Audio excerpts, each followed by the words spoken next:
All right, we're on. Love it. So yeah, I actually already did an intro with Caden back at the place when you were getting all your stuff together. Okay. And you've been introduced. Diran Lyons, hanging out with Jason Mendez Napier. And the biggest part of the introduction was the thought process of how we've known each other for so sneaking long. I mean, ultimately... Fall of 97. Fall of 97, which makes us, kind of older now. I was 20. Yeah. So actually, we just jump right in. Tell me, we were at your school, and we were just conversing about life in general, because everything is about production and consumption. We were talking about art. Man, your kids are great. And then somewhere in there, we were going to define what the word jaded meant. Jaded? I don't even know. Where's my phone?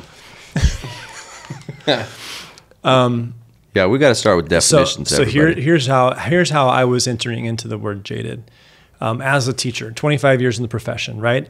Not jaded, loving what I do, excited about it, wanting to be in the mix, but also recognizing that there is this system that has been created where in order to get out, to retire, that I have to be of a certain age.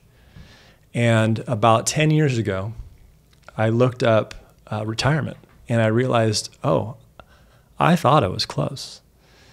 I thought I was at least halfway there. And then I realized I wasn't halfway there at all. And so my determination of what that meant for me was, you know what, I'm going to teach until I'm not feeling it, because I don't want to be the guy who's pushing through every day, where the students literally recognize that maybe you shouldn't be here right now.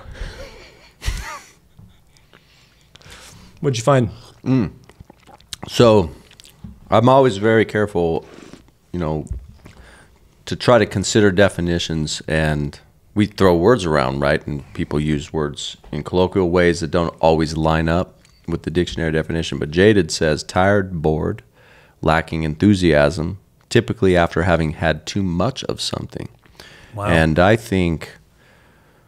don't think that I'm jaded. When it comes to teaching, I think what I like to do is really control, or try to control, be organized, the dispensation of information I give out in whatever class it might be. And I've been teaching 8 courses, and so I feel like I'm always backpedaling. So am I tired? I don't think I'm tired. I think the more weight you put on somebody's shoulders, the less that they can really deliver if their craft and their craftsmanship is being challenged by too much overstimulation. It's not about being tired. It's like, I just know I'm not doing as good of a job as I could if we scaled it back to 4 classes, for example. Oh, sure. And I think that's everybody's job, right? If we did less, then of course we... As long as you keep putting the energy into the 4 that you have with the 8. Absolutely. And so that was me. I just decided, you know what? I like what I do. I actually love what I do. But there was just something in the back of the head saying there's other things going on out there, and I need new experiences. And that's literally what I told my students, my staff, my administration. I said, as a creative, this has been amazing, and there's so much I can pull from this, but I also really feel like there are other things that I haven't experienced yet, considering that I started working at 23, right? Like, when did you start teaching? As a TA, I was 25, and then as an instructor in the college ranks was 27. Because it's all been college. It's all you've ever done is college. Always college. Well, that's not all the way true. I did teach some summer camps to youngsters. There was an NEA grant that I did in 2009 that was with high school, I think, out of Hanford of all places. I had to drop in the first year I was teaching. I don't know if you remember that. Yes. Well, we visited each other's classes a lot, Yeah. and that's true. I went to visit you at Washington Union, and we talked about painting with your students, which I wouldn't consider that teaching, though. That was more just like visiting artists, and it was a lot of fun. We just talk about art, but actually, teaching was 27 years old in college. Yeah, it was really fun to come and talk to your kids today. I love actually having that opportunity, so super cool. You're here.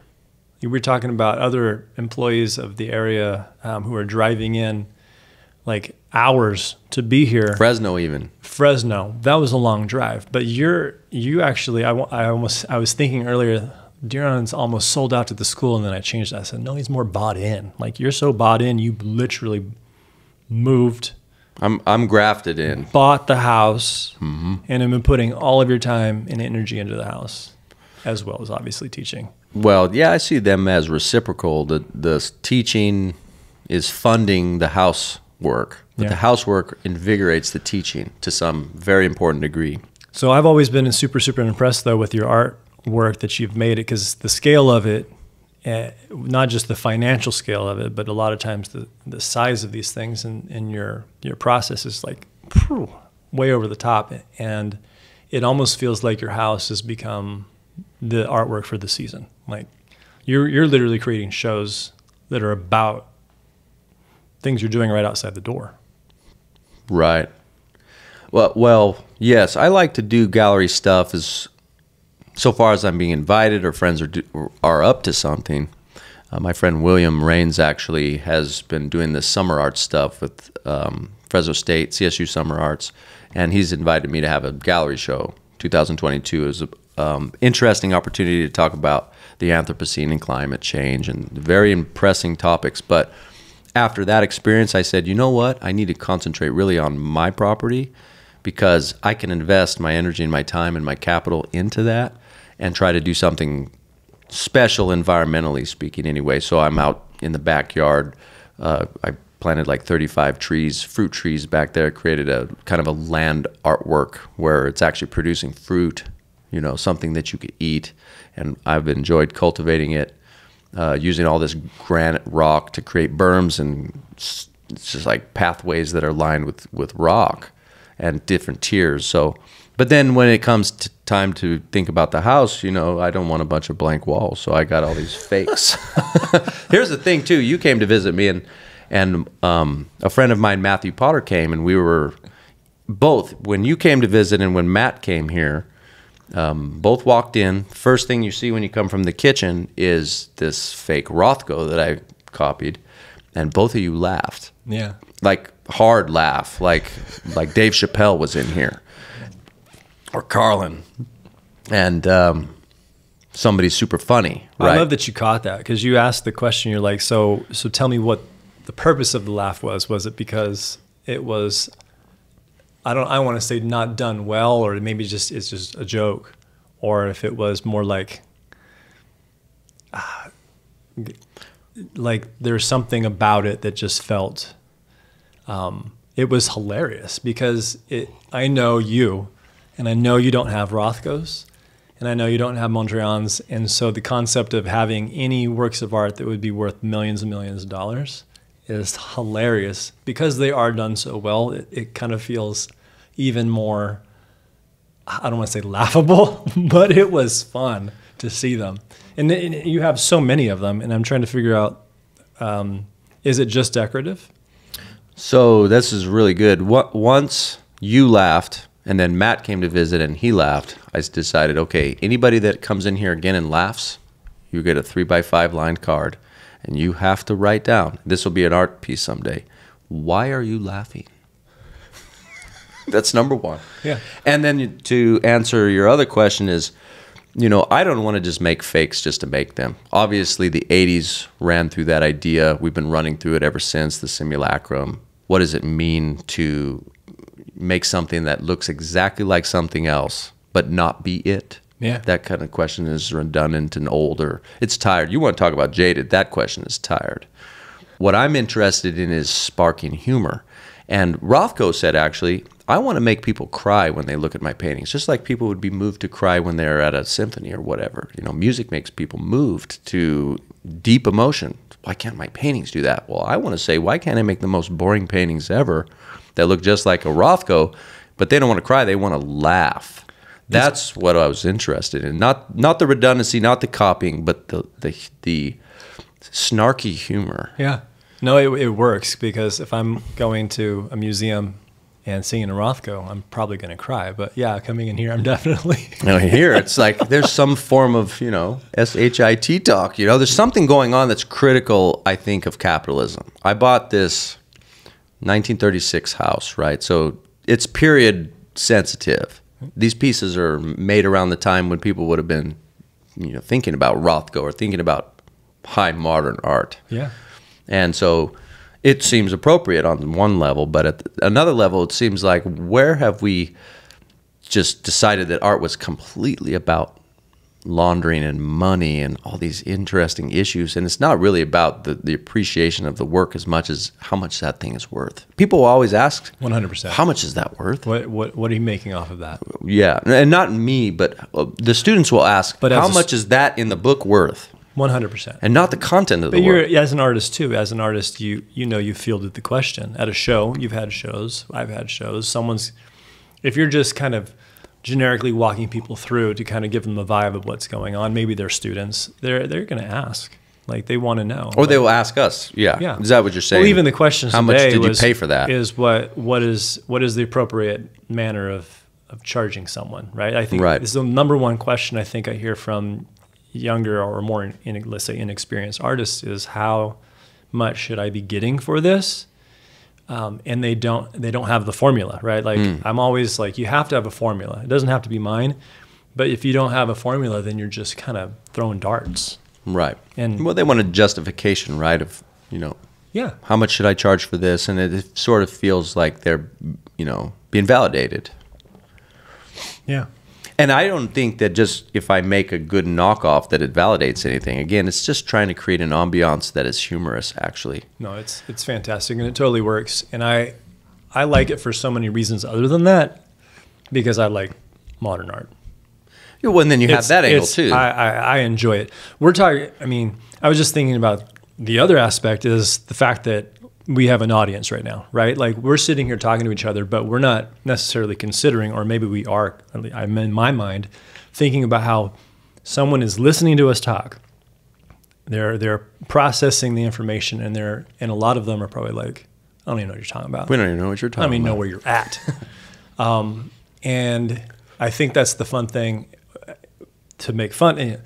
To look at and to process for people is to think about how artists are critically talking about art in a way that completely just seems like a bunch of bullcrap. And because not that you don't understand it, but that you're almost making things up. Like, I was teaching some adult, they're actually art teachers, and we had jumped right in the conversation at the end. Anybody have any questions? And we were talking about Klein. We were talking about art that is that painting on the wall where someone just threw paint at it, and then they said, here it is, it's done.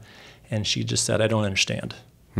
And I said, I get what you're saying, but if you don't go back and you don't have the history of, right, if you don't know the turning point of, let's say, a Duchamp and a ready-made and a bicycle wheel sitting on top of a stool, and by the end of this, I'm pulling up images. I'm just really excited about it. You can tell that she's not feeling, any of it, because there's no connect. And that's really, I think, the biggest issue with people who are talking about something they're very knowledgeable about and very passionate about, is they almost close the circle in on who they are. And no one's really, I don't want to say allowed in, but they would rather just walk like around that circle. I don't know what they're doing. I'm going to walk around it. But yeah, no, we ended on the fact that if you want to blame anybody for artwork like this, then you should blame Duchamp. Right? Oh, absolutely. I didn't know exactly where you were going to conclude or land with that. But yeah, so blame, that's an interesting word also. Who is responsible for why this type of work shows up? Yeah, for sure it's Duchamp. Actually, it would have to be, because he was all about finding something and saying, I'm going to strip it of its utilitarian purpose and just position it as an artwork. And what am I doing by doing that? I'm stripping some of the definitions that people think art has. Like, for example, that I have to make it, right? Or it has to reflect a great craft. Right. No, I challenge that. Oh, it has to be beautiful. No, that's a boring bicycle wheel stuck inside of a stool. I challenge that it has to even be interesting to look at. Now, he said that they looked interesting, but again, that's his estimation. One other thing I like to do with these works is have them speak to each other in some way. So this work over my shoulder here is white and black, and that's it. But it's a square, and it's framed up by whiteness. Albers. That one is a Malevich, Casimir. This one is white and black, but it's starting to fall apart a little bit, I suppose. More gestural, and that's a Klein. There's Mondrian, white and black, but we introduced color. And this one over there is an Albers, Joseph Albers. Yellow, cascading down into the same color as these Armenian curtains here. Nice, rich, rusty red. And then over here is Rothko. It's got that rusty red, but it has purple, and it's more dark overall, whereas that one is brighter. And then we go black on black, which is another Malevich, but he did white on white. And I painted that one when lots and lots of protests were going on over Confederate monuments and Black Lives Matter types of protests were going on. I said, yeah, let's do it black on black. And so it's like the room circles around. You use the word squares or boxed in. Mm-hmm. This is all squares in here. So how do we frame things? How do we define things? I'm always interested. Somebody asked me a question. Well, we got to define our terms. What do you mean by that? What do you mean by jaded? Yeah. Right? I don't think I'm jaded on because a lot of things. If we're coming in without the same concepts, then we're talking about two different things. And Right, we're never we're going talking to by each other. to the place. That's right. We have to agree on our terms before we even start to debate. If we don't agree on our terms, then we're not debating, really. We're just, how do you say, boats passing in the night? Yeah. All right, rapid fire questions that will take more time than rapid fire. We're going to try rapid fire? I'm gonna go ahead and throw. I actually asked you a question the other day, and I loved your responses because it was like, what? wait. What? Because you're talking about defining terms, right? So I'm asking you a question. So I asked the question of some part of you in your endeavors, right? Some from earlier in life, your earlier experiences have kind of helped develop and shape who you are today. Do you I remember see anything? what I said. What did you say? I said, well, what do you mean by earlier in life? Oh. What do you mean by young? I said, well, 3 years old, 4 years old, elementary school, high school. I would even consider undergraduate studies was young. And then I laughed because I was like, yep, that is Diran processing. Again, we can't answer till we know what we're talking about. Well, we won't answer it. What's the most daring thing you've chosen to do? Well, the most daring thing I've chosen to do, there's a couple of iterations, I guess, to that. The most daring thing, I think, was, number one, I believe going into art. I think once you figure out that you have to get on a career path, I wanted to be an English major because I really liked writing and I liked grammar. I loved sentence diagramming, actually. But then when I got into my English coursework in undergrad, I noticed that I was interested in critical thinking and really on theological questions. I wanted to know, can I prove God exists, right? Mm-hmm. Whatever God means. And I didn't know that there was this rich philosophical tradition that had engaged these topics, right? So my professor said, you might want to look into being a philosopher, a philosophy major. And then I examined that, but I also had a friend from high school say, hey, we need to take a course in drawing to graduate from Fresno State. So I took that class, drawing, intro to drawing, from a professor named Dale Oftedal. Great dude. And I just discovered that this is a place where I can coalesce or congeal all these interests. I could write, which a lot of like Charles Gaines was teaching there. He was a writer too. He's an essayist. You can write, we can write philosophically, and we can be creative. And I was like, yes, this creative side to it. When I say creative, I mean productive with my hands. There's a lot of like blue collar stuff going on in art. I was building rooms before it was all said and done. So I think to answer your question, my students always tell me I'm on a tangent. So I'm on a tangent about being on tangents right now.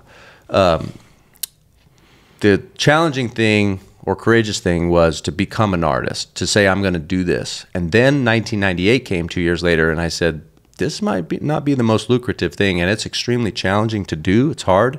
I mean, you can work extremely hard, and people will just trash what you've done. And so that was discouraging a couple of times that happened, and I said, I'm done. And you know what was so silly, actually? I was driving home from my room service attendant job at Piccadilly Inn Hotels in Fresno, California on Sean Van Ness. Anyway, I was driving home one night. I had considered quitting being an art major for 3 weeks, and a song by the New Radicals came out that said, "Don't give up, you got a reason to live." Perfect pitch. Yeah. Yeah. Well, sorry for the audience listening to my singing. But it punched me in the face. It was like, you got to keep going, because it's not, whatever you choose is not going to be easy. You're going to need to be courageous, whatever you choose. So that was it. Those were the two major critical moments. Every other challenging moment, I just remembered those other two. And I'm like, you made the choice, you wanted to quit, and then you decided to stick with it. Give me an underappreciated subject matter. Okay, so then back to me questioning things. Underappreciated Yes. in terms of, okay, what audience underappreciates something significant that you think people should care about? That's how I would first throw it back at you. That's how I would look at it. Right. Let's do that. Okay, so a topic that we believe people should care about but neglect. Okay. Go. What do you think? You want to ask me. You're throwing this back. So that we could go back and forth on it, because I don't want to define it. Okay. So, well, obviously, what we're talking about now, I mean, always art. I like going to museums. And I wonder if I could interrupt, though. I don't think that art is underappreciated. I think that the capitalist machine that grabs certain artists promotes them ad nauseum, and the rest of the people who do have something to say are pushed to the margins. So let's do this then. The knowledge and understanding of why. Going back to the why, like why. You ask your students. You should tomorrow. How many of you have been to an art museum? And I will guess maybe 30% or less. And if it's high school, it's 10% or less. And once you get them there, there's too much work in the museum that they have no knowledge of, no understanding of. And so they're going to walk past it at approximately 2 to 2.5 seconds per work of art, because there's no Too much stuff. information transferring from the canvas into the mind. They see it, they move on, right? And then I think this is a design thing. Someone was making T-shirts. I make T-shirts from time to time back in the day, that you have that 2.5 seconds. If your shirt isn't catching someone's attention, because that's all they're going to see, they're going to walk past you. They turn the corner, you round the corner, they see you for that 2.5 seconds. And if it doesn't sell you, or if you're not pumped by it, then there's no transference of knowledge from one person to the next, especially if I'm trying to brand something and get something in your hands, right? People just miss it. I think that's what happens because we're not, maybe, I don't know, because we don't care. Or we don't have the right people who do care sharing that knowledge with us. So maybe apathy is always a big problem. And if we were to go back a little bit, I think, if you're in some Los Angeles area, Unified School District, you probably go to museums a lot more. But we're in the Central Valley of California, where, those culture centers are far away. So we might be able to see, like Porterville has a history museum. It's open on Saturdays. So the schools are not, they're not in session at that time. So how do you work out a trip there? And when the students don't have to go, let's say, and what are they showing? Like, a lot of the stuff might be agricultural objects, part of the trade, part of the way that we make food. There's a tractor. Yes. But are these aesthetic objects? Well, I could say yes, but are they aesthetic objects in the sense that a Picasso is, or a Duchamp, or a Charles Gaines, or whatever? You just mentioned your phone, but when we were sitting down, how amazing it is. But 70 years from now, it's going to be the object at the History Museum. Yeah. I mean, it's got to be, right? There should be a wing, at least, that's trying to discuss, like, okay, so we have modernism, and we had postmodernism, then we have whatever we're in now, and the bridge between those things, what is it, post-internet maybe? Who knows what we're doing now? So whatever we're doing now, as artificial intelligence is starting to become more and more grafted into our lives and reality, that phone would be in that wing, I think. Along with all the NFTs that nobody bought or sells or buys or whatever. Can't wait for the gallery to open up so I can go check out all the $1 million NFTs. Right. That was a fun craze for a couple of minutes. I mean, somebody spent money on it, so they're out there. Yeah, there was that that 69 million one by Beeple. Remember that? Yeah. $69 million. And or whatever's. And it's, I'm sure, still worth 69 million. Well, he cashed out. Give me your one guilty pleasure. Ooh. Yeah, what do we mean by guilty and what do we mean by pleasure? Why do you like it? Why is it guilty? Like, if something's pleasurable and it actually reinvigorates your life, right, and it enhances your life, it makes you do things, then why should you be guilty about it? I'll tell you, I used to smoke a lot of tobacco products. That was a guilty pleasure. I remember Maggie Gyllenhaal said the same thing. She said, I love smoking cigarettes. I said, yeah, me too, but that stuff's killing you. You know, the artist community. You just saw said Maggie Gyllenhaal. Yeah, Maggie Gyllenhaal. How do we know Maggie Gyllenhaal? I saw it on YouTube. I don't smoke cigarettes anymore, but that's a guilty pleasure that I think about often. I'm like, did we have a class with her? No. No. I'm like, I'm thinking Maggie might not be in our circles. No, I did a remix that Maggie Gyllenhaal and Jake Gyllenhaal ran a long time ago, like 14 years ago. And I had a big crush on Maggie, actually. And I thought Jake was the coolest dude ever. And so I was remixing them. And so I said, I wonder what they're like as real people. My friend Ben one time told me, don't ever look up interviews of people you think are cool. Because 90% of the time you're like, oh, they're not as cool as I thought. She was cool, though. And somebody asked her that question, what's your guilty pleasure? So when you asked that question, I was like, oh, who has answered that question before? Oh, Maggie Gyllenhaal answered that question before, and she said cigarettes. I used to like to smoke cigars, pipes, everything. I was around the art community, and I did think smoking was fun. You look at all those artists from back in the day, Monet's always got a stick hanging right out of his mouth as he's painting. Mm-hmm. I don't know what it is about smoking that attracts artists so much. I would say that that's a guilty pleasure, but I think that that's just a very silly and foolish pleasure at this point. Yeah. So it's not... guilty. You're guilty of trying to trim your life short, so that's bad. That's a good answer. And again, going back to asking the question and then you processing the question with more thoughts, right?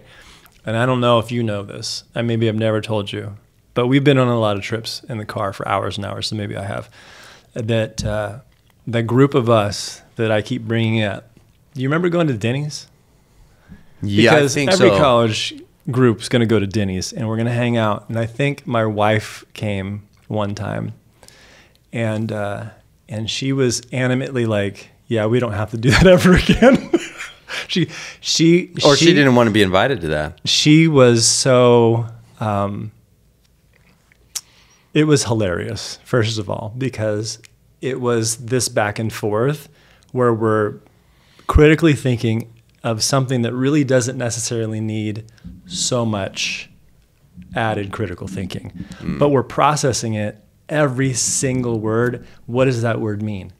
I know I tire people out. What is the definition? What are the guidelines? What are we putting out there for each other as far as the rules go? And it's kind of what we've been talking about almost every time. And I laugh because my wife specifically had mentioned, your friends, they just go on about things and they just don't really concern much. But I think as a creative, that processing is not something we get to do very often. I mean, going back to, you live here in this beautiful 1936 home. It's gigantic, but you are here by yourself, essentially. You have family up in other areas, and I know that I get home at certain hours of the day where nobody's there, and you want to process these things. And I think creatives are processing maybe too much, but it's only because our mind is constantly spinning. Like, give me more. I want to critically think through all of these things. And there's so much of what you've been saying about a critique. People, you want people to give you a critique on your work. Like, if I'm going to make something, I need feedback. Feedback. Well, I would like to go back to what your wife said. So she went to the Denny's hangout. This would have been like 97. Yep. Somewhere in there. And she said, that Diran is talking too much about it. Well, it wasn't Diran. It was everybody. It was everybody. Wow. She was the outsider in the group. Like, because she's super intelligent, though. She is incredibly intelligent. She's just not on the same it vibe. It didn't, I don't want to say it didn't matter, but that's actually a really good description. Yeah, you said something about spinning wheels. So before we even get any traction to drive forward, we got, to try to grip somehow. And I don't know how to grip until I know what you're asking me, or if you can even see what I'm trying to say with my work. So I ask you, well, what do you think it's there? And then we go back and forth. 100%. That's how I like to do a feedback session anyway. And we would have Steve there, and Steve was always moving through those thought processes, like always. Deep thinker. And so you get the and Bonnie too. Bonnie, Joy, all of those friends Joy actually really needed to know the why behind whatever you're doing. Like, they wouldn't let you just say, oh, that's good. No, you can't just say. They didn't process it on that level. Right. And it's a why first. That is 100%, though, also the thing that as a student, if you've made something, or if you've seen someone else's work, or you went to the museum, the response is, yeah, it was okay, or it was good, or I didn't like it. And then the question being, well, why? Right. And then not being able to pull the response out of them because they just know. There's a feeling, I just know. But we're looking for why, right? Give me the entire discourse. Yeah. Yeah, I don't, for me, I don't even like the phrase, I don't know. Because obviously I shouldn't know, and that's why I do what I'm doing, because I want to try to investigate stuff. Yeah. But yeah, I mean, why actually is the most pleasurable and fun question to ask. I remember there was a fellow student named Brandon Greer back in the year 2000 at Fresno State when I was about ready to graduate. And I didn't even really know this about myself because I didn't contemplate it. But he said, you know, you're a person who's not scared to ask why. I said, oh, that is true. I'm always running around asking why on everything. And but I didn't know that was my modus operandi or anything. I was just running around asking, well, why do you do that? Because a lot of people would make art that I didn't like, but I figured if they could justify it, then I might like it. Yeah. So well, that's where I start with on everything. Is why this and why that. Yeah, no, you're hitting it there, because a lot of people will stop making art or believe they can't make art because of the simple things like, I'm just not good at it.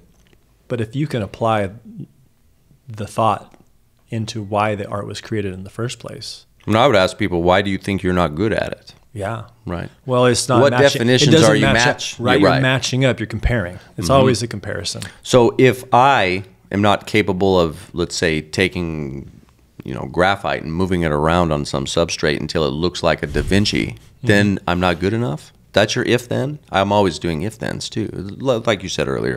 Trying to be, at least approach some type of logical thinking about what you're making. Well, are you sure that you have to draw like Da Vinci to be an effective drawer? And then bigger circle, are you sure you have to approach art like Da Vinci to be an artist? And if you can't give me concrete, solid, persuasive argumentation, then I'm going to say you're still an artist. Let's just go a different route. Yeah. Love it. So here, I got one for you, and we're going to ask, and we're going to have to create boundaries, right? So can you think of a moment in your work experience that has brought you to tears, whether joy or frustration, or just so we're talking about when we say work? Your work. You can define your work as an artist, as teaching, or as a professor, or as you being out in the yard moving earth, right? This is your Has anything ever made me want to cry? Not just made you want to. Moved you to that place where you're like, wow, that did something to me. I would actually say that I like crying all the time, to tell you the truth. And I want my work to make me cry because then I know it's good. And I'll tell you what, a couple of videos actually, I made a bunch of remix videos from 2007 to, I think I made 60. Wow. remix videos from 2007 to 2017. I wanted to do a 10-year stretch, and I think I was pretty much done You in did 60 because 2015 or 16. each remix is going to take you, what, 10 days? I did, oh gosh, the 99 Problems remix took me 6 months. And I took a break for a month because this guy named Alpha Cat used the same hook idea that I had been working on for 4 months, and he dropped something that I thought was so lazy. And sorry, Alpha Cat. Yeah, sorry, Alpha Cat, but your work was lazy, bro. And it seemed pumped. And so I took a month off. So truly I edited on it 16-hour days. I didn't sleep sometimes for 3 days straight because I was trying to beat the deadline of the 2012 presidential election. And I said, you know what? Okay, he beat me to the punch, but I will get back in there and I'll edit it for another month, and I know I can finish it. So I got it done at the end of September, and I dropped it, and it went viral, little baby viral, 1.2 million. Mm-hmm. But these other people were like downloading it and putting it on their channel, and they splintered it into I don't know how many mirrors. I remember that. So those mirrors, also pulled views, depleted my traction. But anyway, who cares about that? We're getting towards this issue of crying, which I have like 4 or 5 different answers for. Well, that's the thing, though. If you're putting work together that is taking you 6 months. Mm-hmm. There's like this postpartum thing that I cried about that too, because I for all the women who have given birth, I'm not trying to hurt anybody's like step on your toes or anything, but I burst that thing.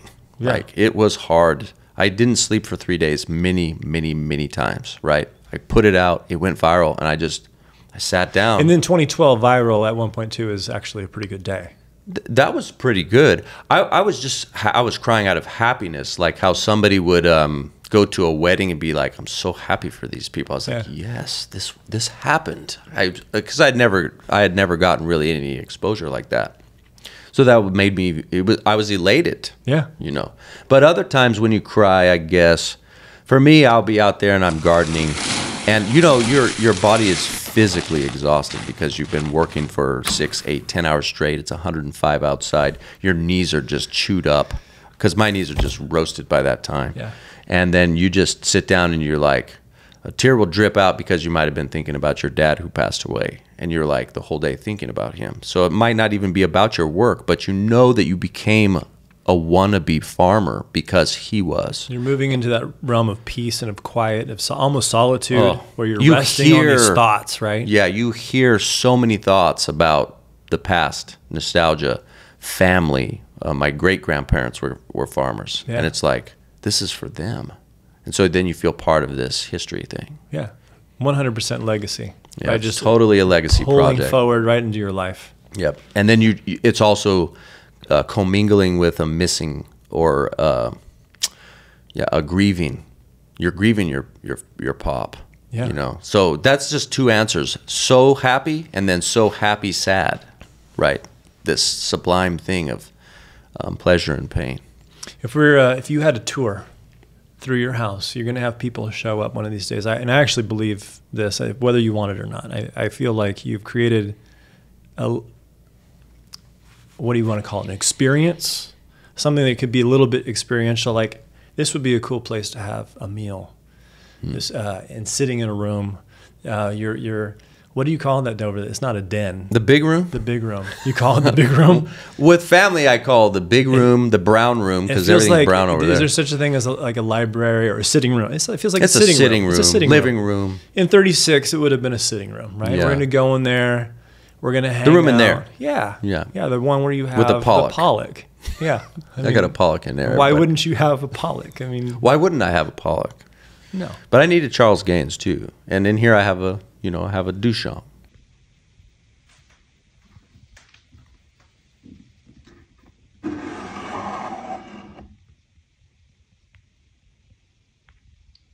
And I want to have a. Are you going to make a Charles Gaines for the house? I'll make 2 Charles Gaineses, but I don't. I hope he feels respected by that. I mean, imagine he would. I'm sure he's. Have you guys we seen the watercolors Charles has been doing? We talk about Charles all the time. He's a constant conversation piece for us, and because we had him in class, he was our teacher. I didn't realize that I had him for 2 separate classes. I just feel like those classes meshed together and melded together as one. I took 3 or 4 classes from Charles, and he actually came to my art show in 2002. Yeah. And He looked me dead in the eye and he said, "Congratulations, good job." And I was like, "Thank you."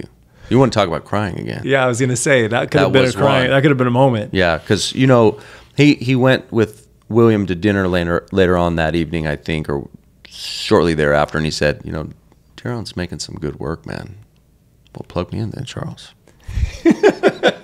Exactly, right? Well, that was the conversation. I mean, it's always the thing in the back of my mind now is a community, right, and connection, and then taking the opportunity to just not sit around and wait, but to go out there and find the people. Hey, speaking of William, and to do sorry to the interrupt. things. No, who you got? Someone's finding you right now. Right. No, William's texting me about we're going to do some summer art stuff.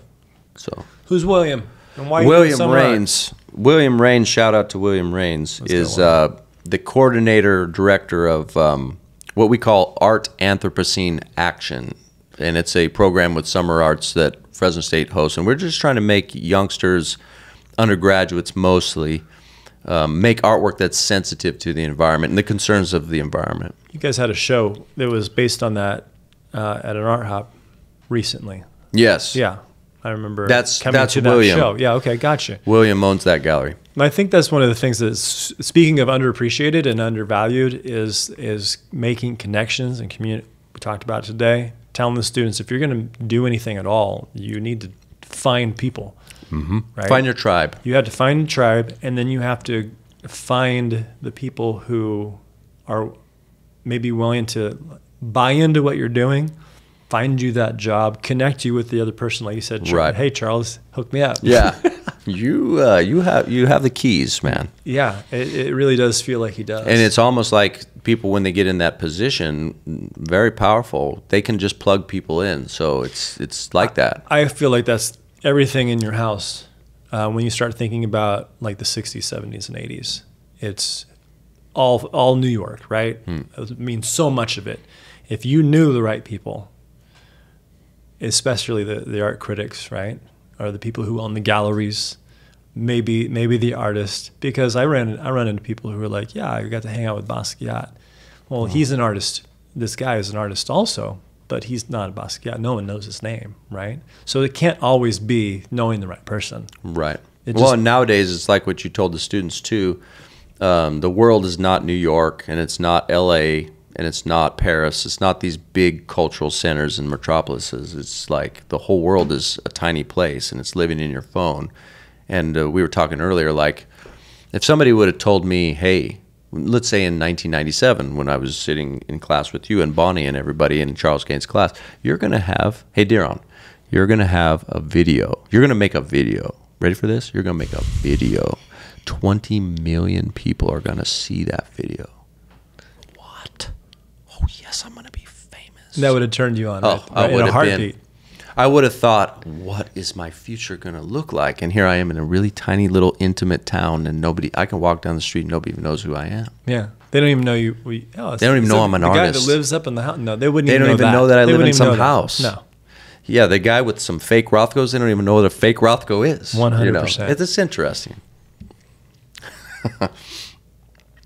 I was going to ask you a question. I forgot. Yeah, I'm going to go ahead and let you ask me questions now. If Okay, you want, so because I just grilled you. I've also been told many, many times that I'm more of an interrogator than an interviewer. No, I like this, and I don't really like switching positions, actually. I like this feedback, but I think it's fair that you get a rest on questions. So I will ask you a question of, try to recap your experience today in the classroom. What type of presentation did you make, and then what type of feedback did you get from students like Jose and Lily and Sam? Shout out to you guys. Yeah, no, 100%. So it was super fun saying, hey, about a month, I guess maybe in December, there's no work going on for me. I've got nothing coming up in January. I'm looking for work, but I know it's not going to happen. So I'm going to have some free space. And what's actually really, really great is even if I had work, I can move and shift things around. The schedule is mine now. And it made sense for me to just say, hey, I need to go hang out with Diran. He has a house. There's a bed up there all by itself in a room that no one's using. I'm going to go ahead and say, you know what, let's hang out, because we need to do this, anything, more often, because talking about art is amazing. I didn't realize how you were going to turn that around and say, hey, Jason, you're going to come give a speech. We've got art club. We got students who are really excited about just life in general, as maybe being an artist, and you're going to talk to them. And I'm like, huh, okay, I guess I can talk to people. It tends to be what I do. And I love the idea of, and I've always loved the idea of working or teaching at a college. There's something that is, that anytime you say, yeah, I got to go work, I'm in my mind, I'm like, this guy's out of college. Even back when you're doing multiple colleges, Right. in my mind, there was something really interesting about that. And so you're going to give me a spotlight and opportunity to share, I'll take it, because it's like it's me teaching. I get to teach. Right. So yeah, you have a good group of kids. I think you're going to find groups of kids like that similar anywhere, right? They're all 18, 19, 20, 21-ish. Not jaded yet. Not jaded. They're literally listening and interested in the answers, right? So I found it, I tend to tell people, and I don't know if this is a good thing as a teacher, but it probably is, and I don't think a lot of people can do this, is I don't really want to come in too prepared. I like to read and analyze the situation. I want to observe where I'm at, get a chance to connect with a few people to see where they're at, and then drive from that place. And so if you're teaching, like I have, for decades, and you're teaching the same classes, there's almost no reason to put together a lesson plan anymore, because you have so many lesson plans in your back pocket that you've used over and over and over again, modified here, tweaked there, depending on the era, that it's just become second nature. Mm-hmm. So you say, hey, they're interested in artists who are actually producing, and in my mind, I'm like, yeah, that's me right now. That's super fun. And I would love to share, how exciting that is, but also how I think someone said the other day, because they're doing something similar, how terrifying it can be if you don't see or have the vision, right? Going back to observation, like if you can't see that you're moving in a productive direction, then you're just going to keep putting yourself down and questioning whether or not this is even the right thing to do. And I think that was the message that I felt I was providing for these kids, is that, yeah, it's going to be hard at times. It's going to be exhilarating always, because you're doing what you want to do. And you're going to find an audience. And that's ultimately the end, right? You're going to find an audience. Someone's out there listening to this right now because we've touched on or hit upon things that is something they care about, where 8 billion other people will care less, right? But there is an audience for everyone's work. Someone is out there. You just have to find them. And I really am almost just talking to myself whenever I'm giving that message, because I need to hear it. Right. And I need to hear what I've been sharing with kids in the classroom for decades, that there is an audience. Going back to, hey, I left the museum, 15 years ago and was depressed that I'm actually teaching students to be artists, because all I saw was maybe perfection or what was already critically acclaimed. How would I ever get someone to that level? But there was no social media. There was no YouTube. There was no nothing. And now there is no boundaries, right? Everything is open, and anybody can produce and create good things and have it be seen. Right. So that's the whole thing now. That's something I love, is knowing that around any corner you could, I don't want to say hit it big, but find someone who cares. So you ended on that note, and a little while ago you made me think of a follow-up question, which is, okay, whatever we're talking about now, and for however long we go, because I'm enjoying this actually, but how do we make sure, let's say that I take all of these materials, the cameras that are recording us, these mics, I suture it all together, spit it out. It's a 3-hour Joe Rogan blah blah blah fest. Let's go, Joe. Right? Yeah. And then I'm gonna put that on YouTube on my channel, where I have like 2,000 followers or something. What do we call it? Subscribers. Yep. How do we make sure? This is a legit question I'm asking you. How do you make sure that video finds its audience? So what is the strategy? Because I remember in 2012, for example, in that 99 Problems remix, I had specific writers in the media that I thought were sympathetic to some points of view that I held, and some people who had some sway on places like Twitter. And I would send it to those people. Looking for them to pull you up. I would say, hey, here's a link. Yep. I have no... Making the connections. I can't. My doing tentacles don't go out there, but yours do, and Right. I know we know each other. So here you go. Boom. Yeah. What do you do in 2024, to get this podcast or recording or interview, whatever we want to call this, out there? What is your strategy? So I'm going to make sure you remind me of that question, and I'll tell you what I told Jose when we were leaving. And I feel like you were touching because on it today. Well, Jose had a follow-up question at the end. Everybody's gone. Mm-hmm. And he asked the question, how do you know, or how do you develop a process to reach the audience? And should we be creating content that's going to hit with them? And I'm like, forget the audience. Like, if your focus is just marketing and making sure that they get it in their hands, then you might just be fighting a losing battle. You create the content you want to create, going back to what we were talking about, produce what you want to produce. The world is so big that someone will want to see it. So now the strategy is, how do we get to the someone that wants to see it? And I think, like, for us, what we're doing right now will definitely be posted. I'm going to throw it on YouTube somewhere. I might throw it on my YouTube. Right? But I'm not going to post it until later on, when I figure out who our audience is. Right. Because this is a dry run, right? Like, you're the guinea pig at the moment, Right. and we're sitting down. This is the first time We I've didn't even ever rehearse done this. this. Why would we, right? This is so much more fun to hear. Yeah. Well, a lot of people sit down and say, I'm going Right. to ask you this, and I'm going to ask you this, and Well, then maybe you should answer that. I throw questions out at you, and I maybe A couple of batting practice fastballs. Yeah, whatever. But for me, I know that the people I have that will follow you are all a part of the same community. They all are very much connected, and they're from different eras, right? They have, some are in their 30s, some are in their 20s, but they're all creatives, and they all want to, I don't know if they all want to make things, they just do. They all make things, and it is a part of their livelihoods. It's a part of who they are, and I am fascinated by that, because I don't want, part of me is like, maybe I had a hand in this because they came through my class, but really they were always going to do it.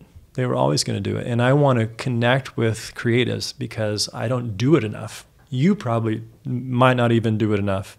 Just the idea of sitting down, going back and forth is always a joy. But because they're part of the same community, my strategy at the moment is to pitch this idea to the community with a montage of who will be on the playlist, right? It's kind of like, this season on, and then they'll show you all the clips, and they'll be like, oh, well, maybe I will want to watch that. And then, of course, you can't tell them who's going to show up, now. They just know that they're going to want to see that person eventually. Is it the first episode, or is it the second, or is it the third? You got to pull them along, right? And I think that's fair. I don't think there's anything wrong with it. We're doing work. We're investing time. We're investing money, and really we're doing that, finding sponsorships specifically to let people know that we appreciate these very much grown adults, and we know that you appreciate them too. So maybe follow along, subscribe, do what you got to do, share it. Ultimately, so whenever the person that you do know is going to show up, you can watch that one and be a little bit proud of the fact that that we've helped raise through the community these people who are doing it in the creative realms. And that's the strategy I'm using for that. Is it goes back to community. It goes back to connection. And I think you did the right thing whenever you had your video put together and you're like, well, I know this person, I'm going to send that out to them. And if they didn't follow through, or if they had reason not to follow through, those are two different things. But they should have. They always did when there was, this is interesting too, they would always send the video out to their networks when they stood to gain something. Oh, yeah. And I'm cool with that. Yeah. Like a couple of people. One of my favorite technologists back in those days was Andy Baio. And he was all about, the supercut back then. So I would say, hey, Andy, I would write him emails. Here's my latest supercut. Boom, Twitter, 5,000 clicks, And I was happy about that. Yeah. But when I sent him one of my favorite supercuts that I made, took me a month to make it. He wrote in Wired magazine, "This is the most epic supercut that's ever been made." And I was like, oh, it's such a nice thing. Feather in your cap, like I'm trying to get a job here. That's incredible. And then when the 99 Problems video was finally completed, I said, hey, this is not a supercut, but here's something I worked really hard on. And he said, this is a vicious critique, and I don't even agree with it. And I'm like, yes, we'll put it out there, because he appreciated the effort. Let's do that. Speaking of vicious critiques and the art that you're putting together, and we're getting ready to close. I think I love what we're doing, but I don't want to drag it out forever. But you make things that you just said, I don't even agree with it. How much crap do you get for making some of the things that you've made in the past when it comes to your remixes, or even comes to your images that you've created of past presidents or this, that, or the other in your question is, how much crap do I get? Do you feel like, wow, someone's really not happy about this right now? Well, I have something that we can cut out if we need to. Oh, for sure. But I made a Trump collage show. Yeah. And the institution that I was going to show these works at received a death threat notice. The letter came and said, if this show goes up, we're going to kill the artist. And that's an answer. Wow. That's some crap. So there you go. If you want to define crap as absolute violent threat what are the parameters of crap? Right. Well, that's what I was asking you. What do you mean by crap? A lot of people would get on YouTube, for example, and say, this is horrible work. Go on my Shelby Foote remixes. There's 2 Shelby Foote remixes on there, and people are constantly saying that this is horrible work. So basically, read the comments. Read the comments, actually. Yeah. I can't wait. Go in there, dig through the comments. I'm literally editing this, and people are watching and reading them on the screen right now. Yeah, actually, I made with one of my mentors from UC Santa Barbara, Colin Gardner. We talked about remix at that time. It was 2013. And he said, go in the comments. You can tell there's rabid anti-Obamaites on there, hardcore Republicans loving it. Barack Obama, in its content, means Antichrist. But there's also the people who feel sold out by Obama loving it for different reasons. If you like your doctor, you can keep your doctor. You lie! You're a f***ing liar! It's not true. And people on the left who love it for other reasons. But it can appeal to the entire political spectrum. Interesting interpretation. It's like you have people on there who are like rabid anti-Obamaites is what he called them. And he's like, but on the 99 Problems remix, you have people on the other side of the spectrum who know that, Obama maybe didn't do the best job and he could have done a better job. And you had this myriad of different points of view, and everybody's in the comments always saying, I have a dream, well, I have a drone. Like everybody's just coming in there and just talking about stuff that they liked about the effort, and then about politics or what they disliked about political discourse at that time. So yeah, read the comments. At least YouTube preserves that stuff. Because when we're talking about, let's go back to 1998, I had an art show, you'll enjoy this, at the Daily Grind across the street from Fresno State. I did a whole bunch of, I was trying to critique fashion industry issues, and Cover Girl, and I think her name was Nikki Taylor, model. They're selling makeup. Yep. You know, the same kind of stuff that Barbara Kruger and Cindy Sherman are critiquing, right? What I tried to do was kind of integrate some humor again. It says Cover Girl.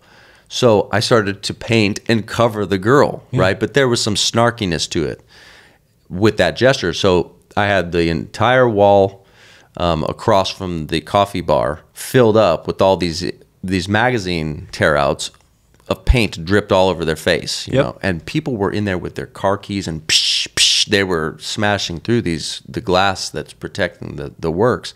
So much so that the owner of the coffee shop took the works down and put them in the back and said, I had to silence your show. Absolutely love that. So that was 1998, where, you know, crap. Yeah, people didn't like what I was saying for whatever reason, even though I would say that work is making similar arguments as some of the feminist work that was happening 15 years before it. Right. So there's another you're, example. Not to say, again, going back to creating a bubble. As an artist, we don't want the bubble to exist. But if we're not training that critical thinking in just everyone, then they're going to be outside of the bubble, and they're going to have opinions that might not even reflect what it is you're trying to go for. The idea of writing a novel for me has always been, I made paintings, but if I'm not standing next to the painting, then they're not going to receive everything that I've invested into it. Very good point. They're going to get 20% when I want them to get 100%, and that will never happen because I've created a bubble, right? I've walked away. I'm no longer next to the artwork. And so now you have to interpret the way you want, which is great and fine. And it's part of art. It's a beautiful thing. But I want, or it felt like I could say more.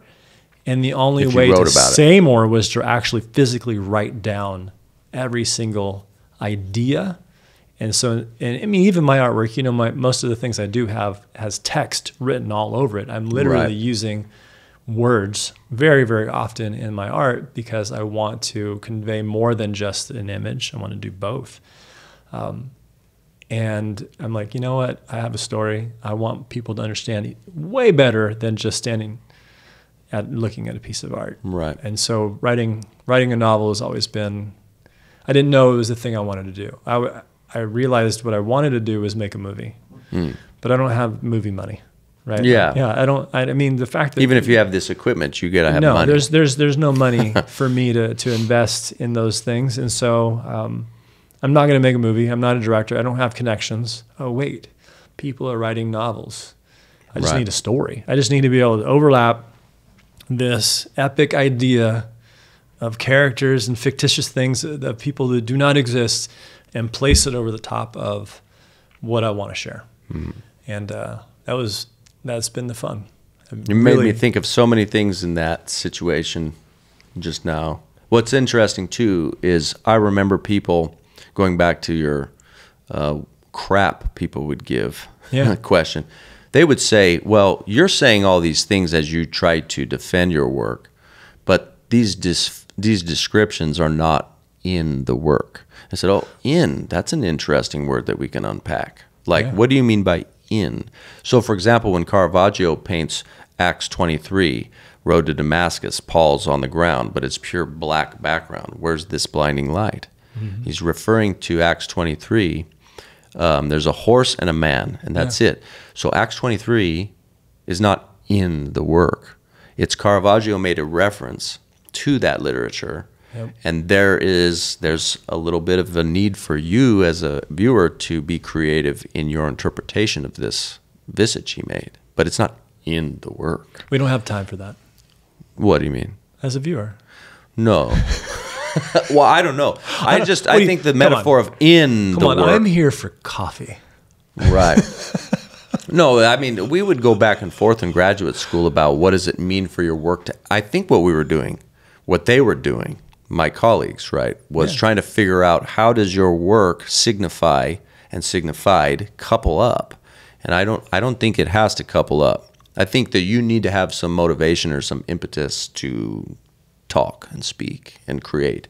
And everybody won't connect it in exactly the same way. And if you do connect it perfectly, I don't think you can, but if you did connect it solidly, it might be a little bit more straightforward, which was another critique they had. It's too simple. It's too obvious, people would say. So it's a fine line. You're towing a tightrope between being very literal and being too nebulous. And that's the rub. It's so good. I absolutely just love the conversations we have because it makes me think. We're using words today that I don't use in normal speech, everyday life. Right. I'm often by myself anyways, Right. and so I'm not really even talking to myself with such words. And I'll tell you right now, the one word that I thought was going to come up, because it feels like a Diran word, is juxtaposition, and you hadn't said it all night. Juxtaposition. No, I put some words out to pasture sometimes. Like if I'm using it too much for a year or so, if I'm really thinking about juxtapositioning, right? Remix was all about juxtapositioning. Yeah. So I did a 10-year run on that type of strategy. I said, I'm done with that for a little while. And that's I need detox. That's a literal shelved thing. Like I'm good. Like it's run its course For remix? for the moment. I think For anything. I think remix actually was extraordinarily fun. Some of the most fun I ever had in art. Yeah. But I also think that it was really hard on my body. You're sitting down hours and hours and hours. And then I don't think the public cares anymore. I worked really hard on some towards the end of all that. I did one in 2020, and it hardly got any traction for how hard I worked on it. I think that the public they're over it now. It's like Cubism. Yeah. We know that. We saw that. That was cool. Who cares now? It's got a place. What's the next thing? It's got a place that on the shelf. Right. I don't know if it was you, but I feel like it might have been, is the idea of a museum is a place for the dead. Right. Dead artists, dead ideas to some degree. And we can look back on it, reflect on it. It traps time. It is 100% a time trap. Right. Which is good. We need it. I think art's job to some very important degree is to trap history in it. So, I mean, a lot of people contest that and disagree, but I think I like this little cute metaphor from Jurassic Park that, the sap comes down and it grabs the mosquito. Mm-hmm. Well, this mosquito is containing the DNA of these dinosaurs, and that's the interesting thing about the movie. But I think art, it's the sap, and history is the mosquito. And I like that, because when I was making those remixes, I was like, I can go back and remember Obama Romney. I can remember Bush, and Iraq. Mm-hmm. I can remember this stuff. And I found that I was becoming way more in tune or aware or just informed with what the heck was going on, right? I was watching Obama make these hour-long speeches, and I was just absorbing this. Yeah. And then I can have memories as I watch the remixes of all that stuff. A lot of students I encounter, they're like, who's Obama? I don't even know what he looks like. Get out of here. They're so young, they don't even know this stuff. No. Yep. Well, and they were born in 2005, 6. It wasn't important to them. Obviously, they're literally 1, 2, 3 years old or whatever Right. they were. I don't remember a lot of things from that age. Right. Which is, so to my shock, maybe I shouldn't be shocked. Like, time has moved on. Yeah. On some level, it's like none of them know what Bush was like. So We're old. yeah, we became old. And they are very, very young. Mm-hmm. And Yeah, I'm teaching students who learn way differently too. Well, your gap has just become more and more every year. That was the other thing that was interesting, was when I started teaching, I was 27. So some of these students were 22, 20. I remember some of them were 25. You're right there almost with them. Yeah. Like you're and there was a lack of respect because, well, you're not that much older than us. But now people were like, you're kind of a little bit distant from us. To some degree out of touch. Like, you don't like to play video games all the time. Yeah, sorry. I played video games in the 80s. we had the Atari 2600. I had 26, 52, and 7200. Wow. Dig Dug. The best. Yeah, Frogger. I'm trying to think what my favorite They were was. so much better at Donkey the Kong. arcade as a physical standee. Like, Yep. Yeah. With the real joystick, much put the better. quarter in. You give a lot of, flack to kids who spend money on skins for their games. Like, hey, we need to get this for this game and get this, but the in-game purchases, right? Right. But we're just dropping quarters. Well, one project I have students do is create a digital collage. It's a fun project. I like to do collages. And so every semester we have a chat about what search terms we should use. And we usually come up with 5 to 10. And this time it was lots of requests that reference anime and reference video games. That's what you had on the board. Yes. Yeah. Taylor Swift was on the board Taylor Swift was the first thing that anybody mentioned. right off the bat. Right off the bat. So I feel, well, Taylor Swift has been famous for a really long time, but I feel like I'm losing contact with what they're interested in because I'm not interested in Pokemon it. was on the board. And something called Pal something. I don't even remember. I'd have to look at my phone. Let me find. This is shout out to Sam again. It's hilarious, but I was looking at that list and I'm thinking, I have no idea what this is. And you're saying that Pal World. You were using it for referencing for what?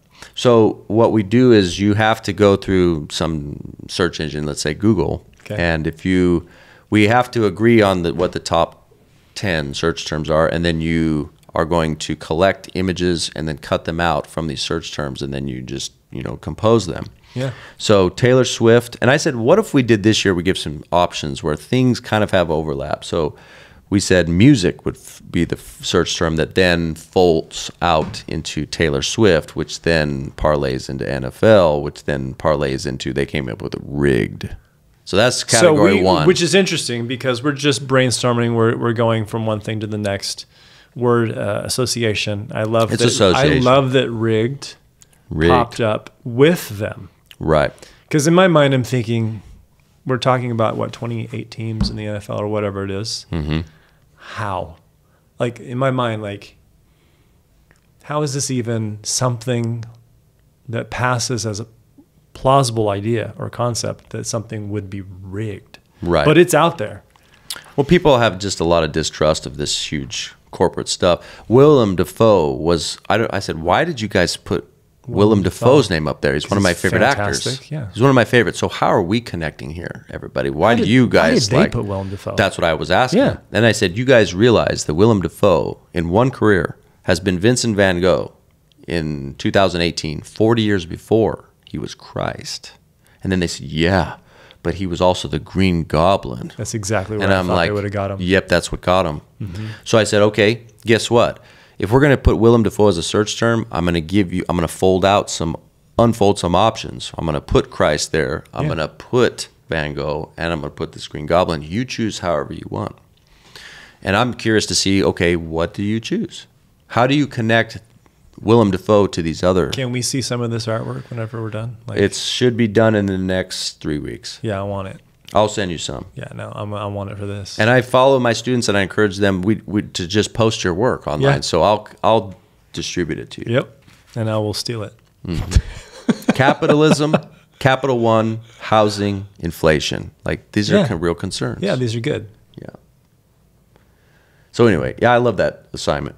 It connects back to the Trump collages. I was using these I could feel rigorous, that. 100% could feel that. Rigorous algorithms that connected back to the Gothic period and also Renaissance paintings. Mm-hmm. Hey, this has been fun, man. We should do this once per month. I think you're right. It's a long drive. It is. You know what? You get here eventually. But it's a good set, I think. Oh man, it is a great set. No, you have something going on here. Speaking of renting out, maybe that's the thing. Rent this out as a set. As a set. I believe as an artist residency. Yep, the artist residency is a great program. idea. Putting people in here who just can float through the space and be inspired. Because artists could come here, and I have a studio. We have all kinds of space. You can just come here and be creative for a month for a small price of $20,000. Yeah, no, you mean that sounds like a good deal. It does actually, because we got how long do you say? For a month? Well, if you wanted to stay here for a long time, I think that'd be the best, to do research. If you wanted to go up to the Southern Sierras, Great Western Divide. Right there. Yeah, it's right next to you. Beautiful. Some of the most beautiful terrain in the world is just to my east. And then you got, you have the ocean like 3 hours this way. So if you're a New Yorker, let's go. Can we do a Groupon on that 20 grand maybe? A Groupon. There you Yeah, go. there you go. That would work. That way we can get a little 2-for-1 or something. Yeah. Right on. Diran, thank you so much. This has been actually very, very fun. And I feel warmed up for everybody else, but this is actually probably where I live right here, was because we've done this together. We've been hanging out too long to not have the opportunity to sit down and taking a photograph of our conversations on those trips. Want to share what it is that we've experienced, because we haven't even got to half of the stuff that we've even we just experienced. Scratched it. Yeah, which is fantastic. Yeah. So, man, awesome. Thanks so much. I'm going to go ahead and check us out. Okay. And, don't forget, we'll be back. We'll be back. Somewhere down the road. Thanks, man. Bye. Later.